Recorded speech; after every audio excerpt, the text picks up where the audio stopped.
The Chicago Bulls suffer their fifth straight loss, this time to the Brooklyn Nets, 123-115. You got Collin Sexton and Anfernee Simons scoring 23 and 21 points respectively, but the Chicago Bulls cannot come away with a victory. We'll talk about it all and more right after this.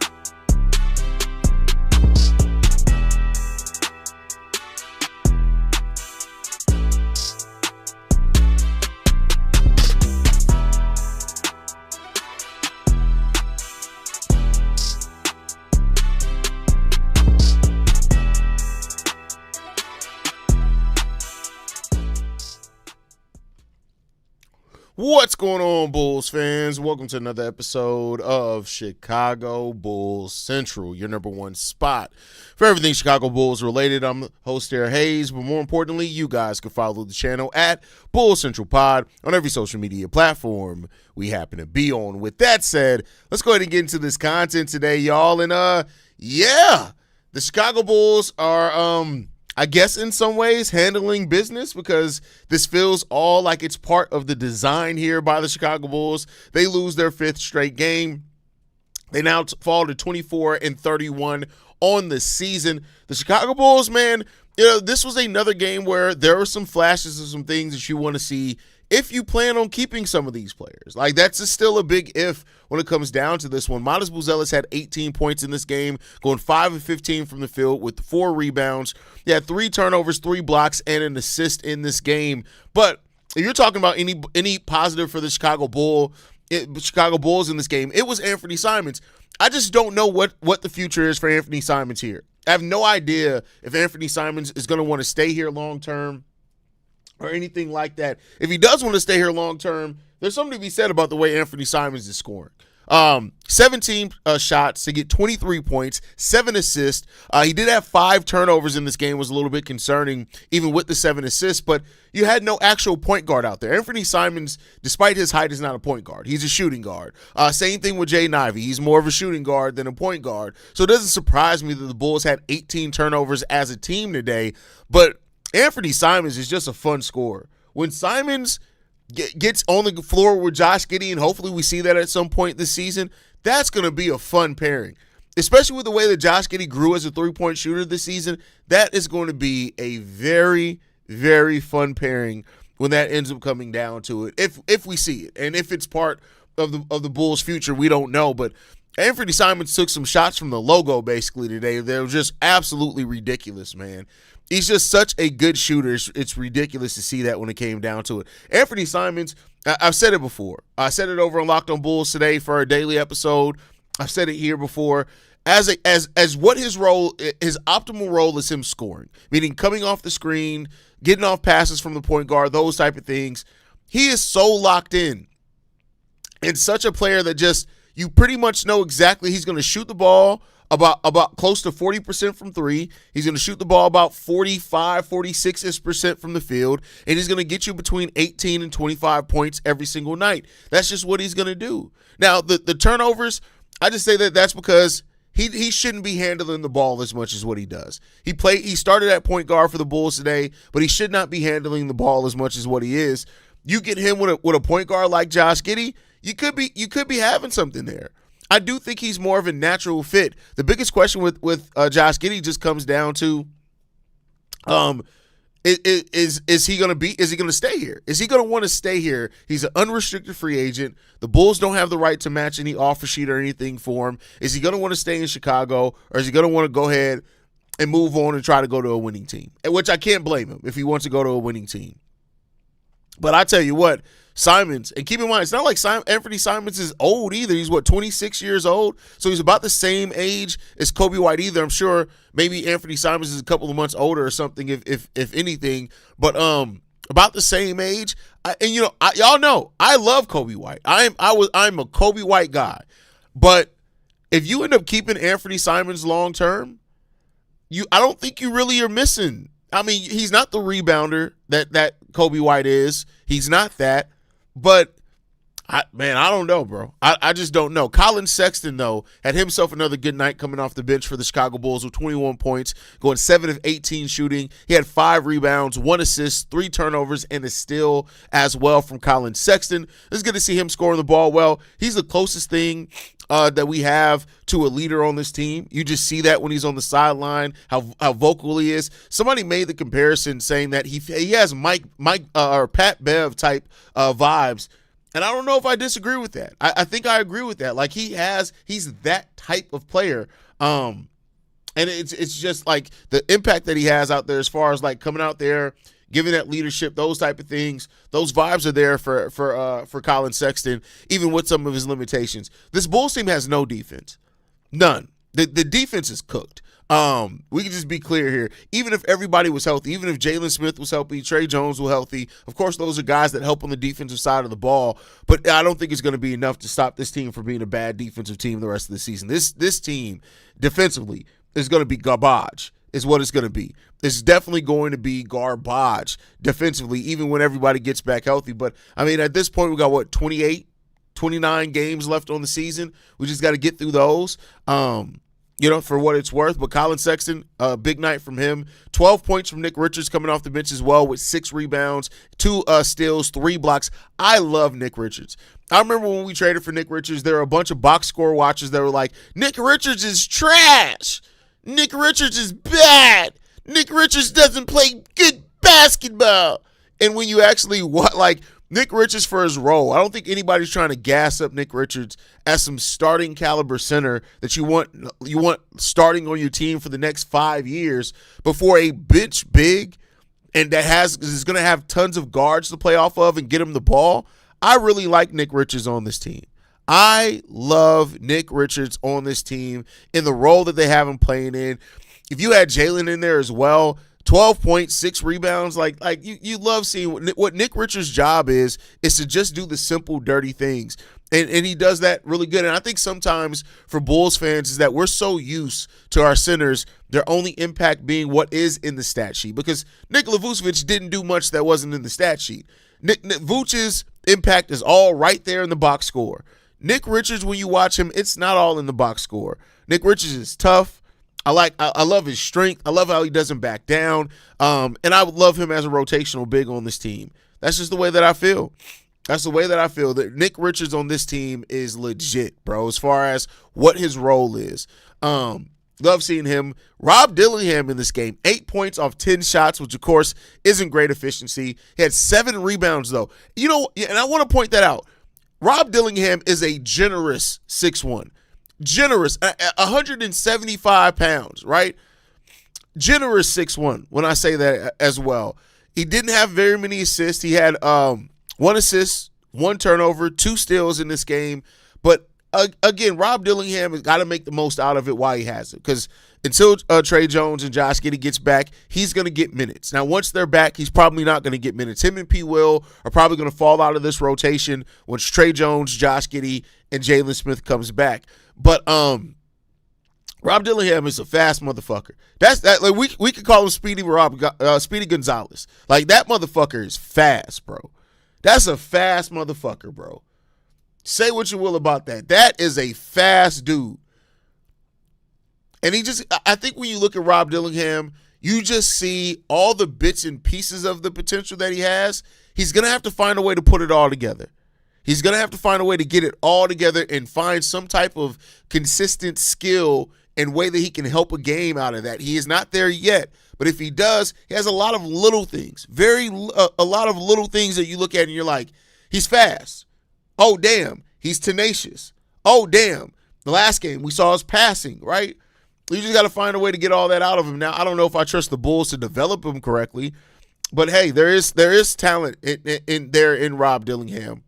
I feel the Bulls just got to find a way to cultivate that talent, which has been one of their problems a lot. We got a super chat here.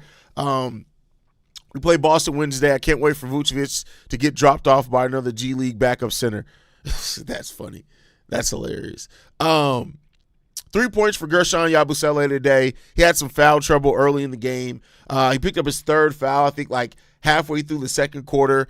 So he played 22 minutes, but not much scoring. He only took 3 shots today. He went 1 of 3 from the three-point line for 2 rebounds, 1 assist, 1 steal. Isaac Okoro actually had 10 points today, 4 rebounds, 4 steals, and 4 assists as well from Isaac Okoro. That's about as good of a stat line you're going to get from Isaac Okoro. So, he did that one. But this Brooklyn Nets team, listen, they got our numbers. Right along with like the Pacers, they got our number. Noah Clowney, 22 points. Nick Claxton, 28 points. Those are the only 2 players that scored above 20 points, even with Michael Porter Jr. and Igor Yemen being out of this game. Drake Powell, 14 points, 11 points from Zaire Williams, 13 from Danny Wolf. And the Bulls just didn't have any answers, man. Didn't have any answers. And Billy Donovan, listen, I don't know if this is tanking Billy Donovan or what, but that coaching job by Billy Bubblegum Donovan, I mean, he's the perfect tank commander of a coach, whether intentionally or unintentionally. That motherfucker is the perfect tank commander because Billy Donovan is Jesus Christ. Like, the decisions that Billy Donovan made in this game, if we were actually trying to win this game, if we were, and I don't know what we're doing, they're only ones that know internally, but if the Bulls were sitting there and Billy Donovan said, "Oh, we got to win this game. I'm about to coach this shit." What the hell was that? What the hell was that? And I mean that. If the plan was, I'm about to coach the hell out of this game, you ain't do that shit, player. You ain't do that at all, bro. So I hope that the plan was to tank, because if it was not, Billy Donovan's coaching decisions were ass cheeks, bro. You might as well hit on the clipboard. It was a diagram of Rosie O'Donnell's ass crack. That was the game plan today. If the game plan was to try to win the basketball game, he just drew up Rosie O'Donnell's ass crack. That's what he did. I don't know what else to tell you, but the plan is probably to tank. If it's not to tank, that was an ass crack of a move by Billy Donovan, because Jesus, man. So, hey, take that for what you will. Like I said, I don't know what the internal conversations were there, but I hope damn well that the plan was to tank. Because if the plan's not to tank, it's going, like, that was an ugly-ass performance, bro. Very ugly-ass performance if the plan was not to tank. And I stand by that. But I'm pretty sure that the plan is to tank. I'm about 99% sure of that, and only 1% is just because this is the Chicago Bulls. You never know. But in this game, the stats that we like to go over, the gritty stats as I call them, the Bulls lost the points in the paint battle 66-50. We did win the second chance point battle, surprisingly enough, 23-14. We got outscored on the fast break 22-12. Bench points, we won that 48-38. We had 18 turnovers to their 20, and both teams had 22 points off turnovers for whatever that's worth as well in this game. 78% from free throw line today. Got to be better from that as well. So there you go on that one. But overall, I mean, I think the Bulls take care of the business that they want to take care of. I think that's really it. The Bulls did exactly what they wanted to do, and that was to lose this basketball game. I hope the plan was to lose this basketball game, because if it's not, hey, listen, that's trash. Sexton is a Bull, good effort, what we need. Yeah, I like Collin Sexton, especially coming off the bench. I really like Collin Sexton, the way he's performing off that bench. I mean, now that the Bulls don't have Io, you need a scorer. Like Trey Jones is great off the bench for what it is, but he's not going to score consistently. If you pair Trey Jones and Collin Sexton coming off that bench for the Bulls, I don't hate that as your bench guard rotation. I don't hate that. Haize, I don't know what's going to be more sad when I look back on the season, the fact that we started off so well, or the fact that we had a chance to get the 6th seed and AK just gave up. Well, like I said before, if the Bulls actually draft right, and we won't know for a while. Like, I'm not saying we'll know immediately. There'll be some people that, but the day of the draft, they'll be like, oh, it was all worth it. But if the player that we get in this draft, let's say we do wind up with a top 10 pick, a top 8 pick, whatever it is. If the player that we get in this draft ends up turning into a damn near star, it's all worth it. It's all worth it. Because you need a star. You need a star. Chicago Bulls are forcing people into positions they don't naturally play. Name a better duo. Our 4th pick is ass incarnate, but he wasn't at all used as he preferred. Modest ball handling is not good. Hump. Did you mean to type that? Was that intentional? Bulls become a king of turnovers since Billy Donovan coaching this Bulls team. There is a few nice pieces I'll give credit Acme traded for. The problem is Bulls fans think we still have more. We still have to move off most of these guys because they still think we have to do it OKC's way. Yeah, OKC's way is very hard to replicate. Like, it's not an easy way to replicate it. I don't see no Chicago Bulls win no time soon. This team may not win 30 games. We stand 24-30 for the season. Rob is the fastest player I've seen on the court recently. All right. Dillingham's speed reminds me of IT-24. Ooh. You know what? I don't hate that comp. I don't hate that comp at all as far as the speed aspect. Not compare them as players, but from just communicating about their speed, I don't hate that at all. Dillingham should hit up D-Rose. Too strong, too fast. To do what? Like, their games are nothing the same. What's that going to do for him? This isn't enough. Taking out the fact that there's no chemistry, it's incredible that no one can make an effing pass between all the guards you got. In the end, the team is cooked, and the defense even more. Well, yeah, but I think that's by design. And you got to keep in mind, yeah, we traded for a lot of guards, but all the guards that we traded for are scoring guards. Rob Dillingham came into the league as a scorer. Collin Sexton's been a scorer more than anything. He did have, before the injury, that last season in Cleveland where it looked like he was going to be more than that, but, that didn't work out. Jaden Ivey's more of a scorer. Anfernee Simons is more of a scorer. That's why getting Trey and Giddey back and seeing how they look with these guys, I think, is really important. Brooklyn and Pacers and Pelicans, they got Chicago Bulls numbers. This Bulls team, the whole league probably got our number, brother. I'm just going to be honest with you on that. Everybody probably got our number on that one. When is Haize going to do a breaking news? Billy Donovan has been fired as the Chicago Bulls head coach. Listen, that's probably if and when the Chicago Bulls fire Billy Donovan as head coach, that's probably going to be the most viewed video on my channel. And I don't even say that kiddingly. I would not be surprised if the Bulls fire Billy Donovan, that instantly becomes the highest viewed video on my channel. It wouldn't surprise me. Haize, watching Io cook for the Timberwolves makes me so upset for real. I hate this damn team so bad. We could have kept Io. It is what it is, bro. I wish Io the absolute best. Is he already 20 points off the bench for the Minnesota Timberwolves? Ooh. Yeah, they were tanking that game. I can't watch any more games for the rest of the season at this rate. Bad roster and tanking. No, that's funny. Listen, at this point, I realized it, so it doesn't even bother me. It doesn't even bother me.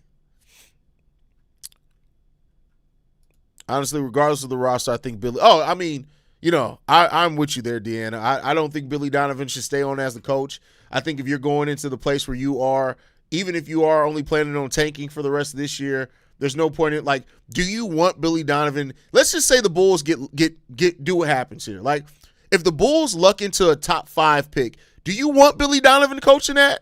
Top 5 pick? Do you want him coaching Peterson? Do you want that happening? Because I don't. I don't want to see that. So like that's the problem that you run into with Billy Donovan. Like if we're successful in what we have, even if we get Caleb Wilson, I don't want Billy Donovan coaching him. I saw what you did with P. Will. I don't want to see you coaching Caleb Wilson. I don't want to see you coaching Darren Peterson. I don't want to see you coaching any of these motherfuckers. Billy Donovan needs to go. Is he going to go? Hell no. But I want Billy Donovan out my city, up off my team, get his ass up out of here. Man. Vucevic could play 25 minutes or more and the Celtics still win big. Oh, facts. This is because they have that team. And would it look like Jason Tatum's coming back soon? Man. Tonight looked like a tank game if I ever seen. Unfortunately, everybody around us lost, and Hornets about to face some suspensions. Yeah, the Hornets is, man, imagine this. The Hornets are probably going to have multiple 5 to 10 game suspensions. What if that forces the Bulls back into the play-in? What if that gets the Bulls back into the play-in?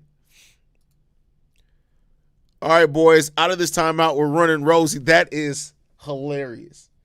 That is funny as hell. Run that Rosie. What's that? Ass.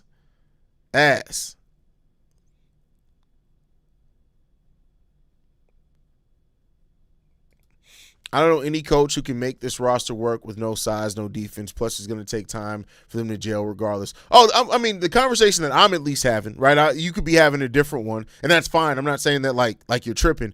But the conversation I'm having isn't even from a point of making this roster work. I'm talking about it from a development standpoint. I don't want Billy Donovan developing Modest anymore because he doesn't let Modest take mid-range shots. If we were to get a nice young pick, I don't want Billy Donovan touching that motherfucker. I don't want Billy Donovan developing Noah. I don't want Billy Donovan developing Rob Dillingham for the little bit of stuff that he has. I'm over Billy Donovan and Billy Ball. That's what I'm over with. I'm over Billy Donovan and his bubblegum Billy plays. I'm done with that shit. I'm done with Billy Donovan as a head coach.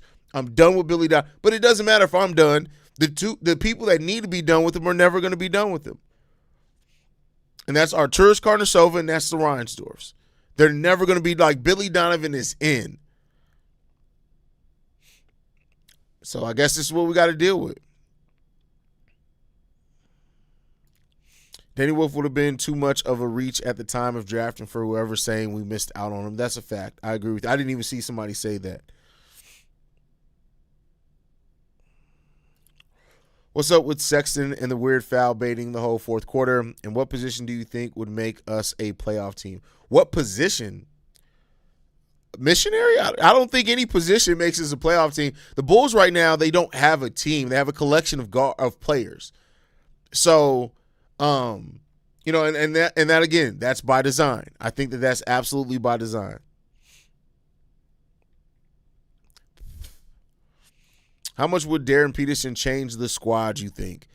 Quite a bit. I mean, Darren Peterson, you bring him in to this team, and with how he's able to score, you put him in the backcourt next to Josh Giddey, you then have your go-to scorer. Like, I believe Darren Peterson, day one in the league, is a go-to scorer. Now, he's going to go over his bumps and bruises for sure, but I think he's a day one go-to scorer.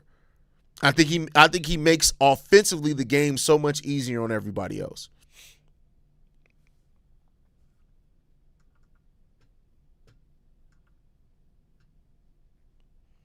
Do you really want AK to make that pick? Oh, shit. I mean, he's going to be here. He's going to make the pick, so it is what it is. William Waters says, appreciate what you do, homie, but I'm running out of motivation to keep dealing with this shit. Hey, listen, I said it in the last couple of streams. I can't blame nobody that takes that position, bro. There are times in the past where I'm like, hey, don't give up on the Bulls. Like, let it is. I can't, like, this season has been so emotionally deflating as Bulls fans. From the 5-0 start to this, to the trade deadline, to the 3-13 stretch that we went on, to going back to winning 5 games, to all this stuff, I can't blame anybody who wants to get off this emotional roller coaster and just is like, listen, I'll holler at y'all next season. I can't blame anybody for feeling that way. So, hey, you're not wrong for the way that you feel, bro. And it sucks. I hate that we're here. I hate there are a lot of Bulls fans that legitimately feel that way. So I think the free agency will shape this team more than the draft. For the last year, guys find who you want to bring back and then sign guys who fit what we got. Draft a good young prospects balanced team. Could very well be. Could very well be next year a nice balance between youth and veteranship. Like, it could be that. I'm not going to knock that out. They just got to prove it. Like, at this point, we could talk about the possibilities because they're endless. But the reality is that until they show something consistently, we can't bet on shit. They got to show it to us consistently.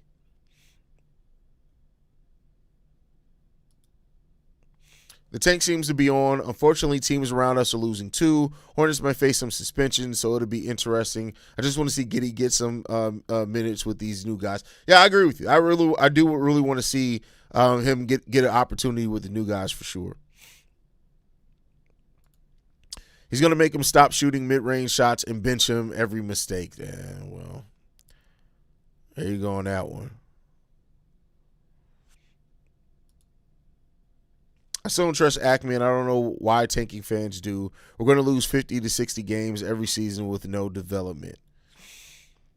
Lose 50 to 60 is crazy. I hope not.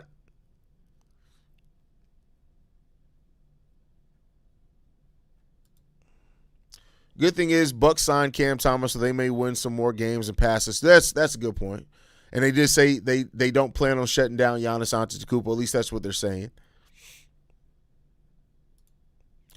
Robert Ward says, I honestly think the Bulls went out and traded for guys that are auditioning for the starting two guard and some bench role. A few of these guys will be gone, and you fill the rest by draft and free agency. Yeah, I mean, I think we all kind of realize that that's probably the plan. A lot of these players that are here now are not going to be here next season. I think we all pretty much agree on that. I don't know if we all agree on who's going to be the ones where, but I do think most Bulls fans agree with you there that a lot of these guys aren't going to be on the roster. We'd rather sign Watson to be our 2 or 3, Giddey, Simon, Watson, Modest, and Giddey, Watson, Modest, Jalen. Okay. I don't know. Do you like Watson as the potential 2? I think he's better at the 3. I think if you run out Giddey, Simons, Watson, Modest,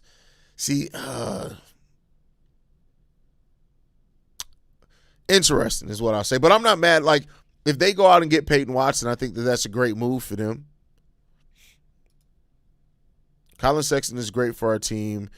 Diving for loose balls, playing tough defense, and can knock down his shots, and he's vocal. Just didn't like the foul baiting towards the end. I mean, that's kind of the league now, though. There's a lot of that foul baiting that happens every single game, every single play. That's just kind of where we are as a league now. Not to say that's the basketball that I necessarily want to see. I just realize that you got to sometimes just realize where the league is going, and that just seems like where the league is going to a degree. They need to keep Simons, not Simmons, my brother, and Gershon. Gershon, I think, wants to go back overseas, so that may not even be in their control. Gershon, I've read a lot that he wants to go back overseas. Modest needs some weight on him, boy. Some weight would really help him on offense, especially if you want to attack. Billy need to be fired, and Io had 21 points and like 5 steals against the Hawks. Shout out to Io DeSumo for balling. Let's see. Io had 21 points in 29 minutes, 9 of 13 shooting, 3 assists, 1 steal, 1 rebound. Shout out to Io fucking DeSumo, bro. Shout out to Io fucking DeSumo. I hope he balls out over there, bro. And I hope that Io has one of those playoff runs where people like he just has a great role player playoff run. Shout out to Io DeSumo, man. We literally had DeMar DeRozan at one point, and Billy was fine with him shooting them, but not Modest. And it wasn't even just DeMar. Like, we took a lot of mid-range shots as a team then.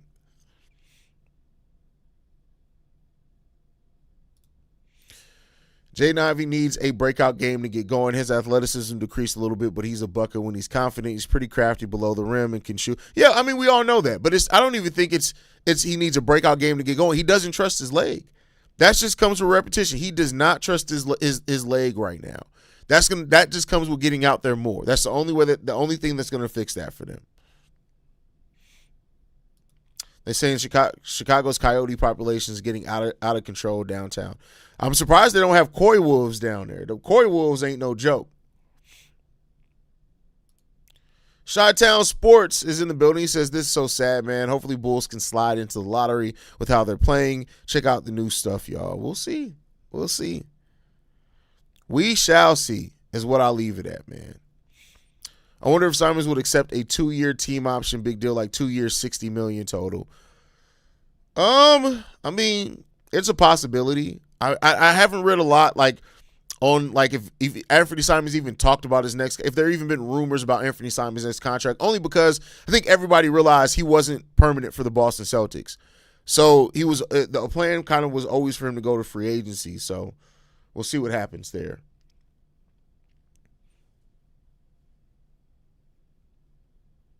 But all right, y'all. I love you guys, man. You guys are absolutely amazing. I'm gonna appreciate you guys so much for what y'all do. Y'all are amazing. Like I said in the pregame show, there is no Chicago Bulls Central without y'all, and I mean that.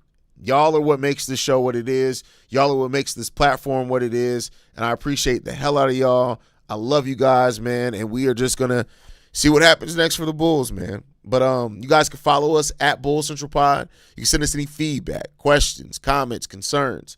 bullcentralpod@gmail.com. And lastly, if you want to leave a text message and our voicemail for the mailbag, the number to do so, 773-270-2799. We are the number one spot for everything Chicago Bulls related. Like I like to end every episode on, stay safe, go Bulls, and always see red if you can, y'all. Peace. This has been a presentation of the Break Media.